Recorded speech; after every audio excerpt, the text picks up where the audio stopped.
കടം വാങ്ങുക എന്നുള്ളത് അമേരിക്കൻ മുതലാളിത്തത്തിന് ഒരു പുതിയ കാര്യമല്ല, അവരുടെ ഗവേണൻസിന് ഒരു പുതിയ കാര്യമേ അല്ല.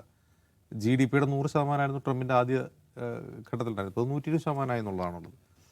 അപ്പോൾ അമേരിക്കയിലെ പൊതുകടം വർദ്ധിക്കുന്നത് പ്രധാനമായും അമേരിക്ക യുദ്ധം ചെയ്യുമ്പോഴാണ്. ഇപ്പോൾ രണ്ടാം ലോക മഹായുദ്ധകാലത്ത് അവരുടെ പൊതുകടം വർദ്ധിച്ചിരുന്നു.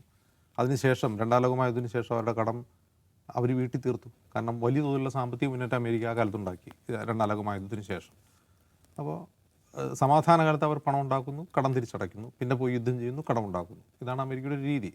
ഇപ്പോൾ അമേരിക്കയുടെ ഒരു പൊതുകടത്തിൻ്റെ ഒരു ട്രജക്ടറി നോക്കിക്കഴിഞ്ഞാൽ, ഇപ്പോൾ 1981, അതായത് 45 വർഷം മുമ്പ് അമേരിക്കയുടെ കടം $1 ട്രില്യൺ. $1 ട്രില്യൺ.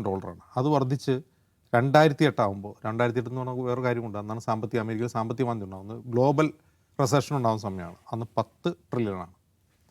അപ്പോൾ ഈ 1 ട്രില്യണിൽ നിന്ന് 10 ട്രില്യൺ ആവാൻ എടുത്തത് അത്രയും വർഷമാണ്. 81 നിന്ന് 2008 വരെയാണ്. എങ്കിൽ 2017, അതായത് ട്രംപിൻ്റെ ഫസ്റ്റ് ടൈമിൽ അത് 20 ട്രില്യണായി, ഇരട്ടിയായി. അത് ട്രംപ് 2008 മുതൽ 2017 വരെയുള്ള 10 വർഷം കൊണ്ടാണ് അത് ഇരട്ടിയാവുന്നത്. 1 നിന്ന് 10 ആവാൻ 20 കൊല്ലം എടുത്തു, 27 കൊല്ലം എടുത്തു. എന്നാൽ 10 നിന്ന് 20 ആവാൻ വളരെ പെട്ടെന്നാണ് സംഭവിച്ചത്. പിന്നെ അത് കഴിഞ്ഞ മാർച്ചിൽ, ഈ കഴിഞ്ഞ മാർച്ചിൽ 39 ആയിരുന്നെങ്കിൽ ഈ മാസം അത് 40 ആകുന്നു. അതായത് ഓരോ മാസവും ഇപ്പോഴത്തെ അതിൻ്റെ ഒരു പോക്കനുസരിച്ച് ഓരോ മാസവും 1 ട്രില്യൺ വെച്ച് കൂടും എന്നുള്ളതാണ് അതിൻ്റെ പ്രധാനപ്പെട്ട കാര്യം. $1 ട്രില്യണോളം ഓരോ മാസവും പലിശ അടയ്ക്കേണ്ടി വരും എന്നുള്ളതാണ് അതിൻ്റെ പ്രശ്നം. ഇത്രയും കടത്തിൻ്റെ പലിശ തന്നെ $1 ട്രില്യൺ. അത് ഹ്യൂജാണ്. അപ്പോൾ അത് ഹ്യൂജാണെങ്കിൽ അത് തിരിച്ചു പിടിച്ചെടുക്കാൻ അമേരിക്കക്ക് പറ്റും. കാരണം അമേരിക്കയിൽ ഓൾറെഡി ഒരു നിയമമുണ്ട്. 41 ട്രില്യണിൽ കൂടുതൽ GDP-യുടെ പെർസെൻറ്റേജ് വെച്ച് നോക്കുമ്പോൾ ഇപ്പോൾ 120%.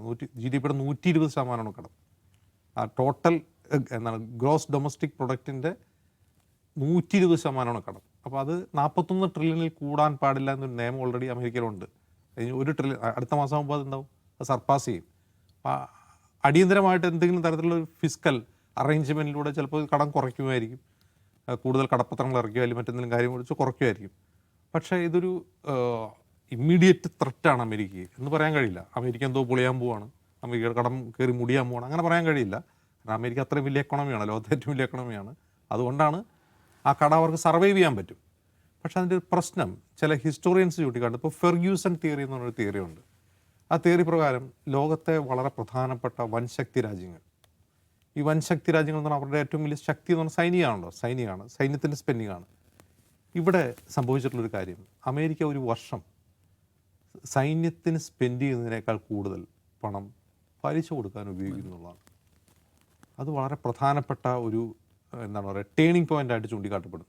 അങ്ങനെ സംഭവിച്ചിട്ടുള്ള ഒരു വൻശക്തിയും പിൽക്കാലത്ത് അത് വൻശക്തിയായി തുടർന്നിട്ടില്ല എന്ന് ഉദാഹരണ സഹിതം പറയുന്നത് ബ്രിട്ടൻ്റെ ഉദാഹരണമാണ്. ബ്രിട്ടൻ ഒരു കാലത്ത്, അതായത് രണ്ടാം ലോക മഹായുദ്ധത്തിന് മുമ്പ് ബ്രിട്ടൻ അങ്ങനെയായിരുന്നു. അതിനുശേഷം ബ്രിട്ടൻ എന്ത് സംഭവിച്ചു, ബ്രിട്ടൻ ഒരു വലിയ കൊളോണിയൽ ശക്തി അല്ലാതായി മാറി, എല്ലാ കോളനികൾക്കും സ്വാതന്ത്ര്യം കൊടുത്തു. ബ്രിട്ടൻ അങ്ങനെ ഒരു ലോകത്തെ ഒരു പ്രധാനപ്പെട്ട വൻശക്തി അല്ലാതായി മാറി. ആ മാറാനുള്ള പ്രധാനപ്പെട്ട കാരണം ഈ സാമ്പത്തിക പ്രശ്നമാണ് എന്ന് പറയുന്നു. അമേരിക്കയും ഏതാണ്ട് ആ ഒരു മെൽറ്റിംഗ് പോയിന്റിൽ എത്തിയിരിക്കുകയാണെന്ന് ചൂണ്ടിക്കാട്ടപ്പെടുന്നവരുണ്ട്. അതായത് അവർ മിലിറ്ററിക്ക് വേണ്ടി ചെലവഴിക്കുന്നതിനേക്കാൾ കൂടുതൽ പലിശ കൊടുക്കേണ്ടി വരുന്നു എന്നുള്ളത് അവരെ സംബന്ധിച്ചൊരു വലിയ ബാധ്യതയാണ്. അപ്പോൾ സംഭവിക്കുന്നത് എന്താണ്, ഇപ്പോൾ വളരെ പെട്ടെന്ന് തന്നെ ഒരു സൈനിക ഓപ്പറേഷൻ അല്ലെങ്കിൽ സൈനിക നീക്കം വേണ്ടി വരുന്ന ഒരു സംഭവവികാസം ഉണ്ടാവുകയാണ്. ലൈക്ക് ഇറാൻ യുദ്ധം തന്നെ ഈ കടക്കണിയിലേക്ക് കൂടുതൽ കോൺട്രിബ്യൂട്ട് ചെയ്തിട്ടുണ്ട്. കാരണം ഫെബ്രുവരിയിൽ തുടങ്ങിയിട്ടുള്ള ആക്രമണത്തിന് ആ യുദ്ധത്തിന് വന്ന ചെലവിന് പെൻറ്റഗൺ പുറത്തുവിട്ട കണക്ക് പ്രകാരം അതിന് ഏറ്റവും കൂടുതൽ പൈസ ഉപയോഗിച്ചിട്ടുള്ള അതിൽ ആയുധങ്ങൾക്ക് വേണ്ടിയാണ്, പിന്നെ ഈ പറയുന്ന ട്രൂപ്പിൻ്റെ മൂവ്മെൻറ്റിന് വേണ്ടി. അപ്പോൾ അവിടെ അമേരിക്ക യുദ്ധം ചെയ്തുകൊണ്ടിരിക്കുന്നു, അതിനുവേണ്ടി സ്പെൻഡ് ചെയ്തുകൊണ്ടിരിക്കുന്നു. അപ്പോൾ ഈ കടം വർദ്ധിക്കുന്നു. മറുവശത്ത് ഇന്ധനവില വർധന ഉണ്ടാക്കുന്ന ആഘാതം, എക്കണോമിയിൽ ഉണ്ടാക്കുന്ന ആഘാതം, അത് ഈ പലിശ അടയ്ക്കുന്നതിൽ വരുന്ന ഭാരം കൂട്ടുന്നു. ജനങ്ങളുടെ നികുതി ഭാരം കൂടുന്നു, ജനങ്ങളുടെ ജീവിത ചെലവ് വർദ്ധിക്കുന്നു.